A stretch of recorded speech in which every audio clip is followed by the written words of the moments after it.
Hi friends, welcome to 5 Minutes Tech YouTube channel. Here is Lenovo Tab M10 tablet.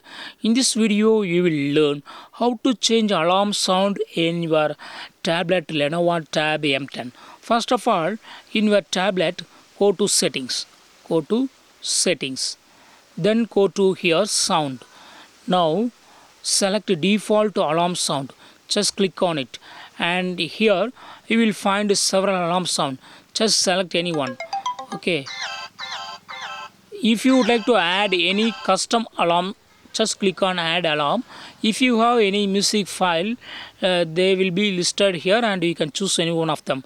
As of now, I don't have no such music file. Unfortunately, I don't have, so it shows nothing. Okay, so I go back and I am selecting only from the available system tone. Okay, so finally I click on this one and click on OK. This will be setting up as a alarm sound hereafter.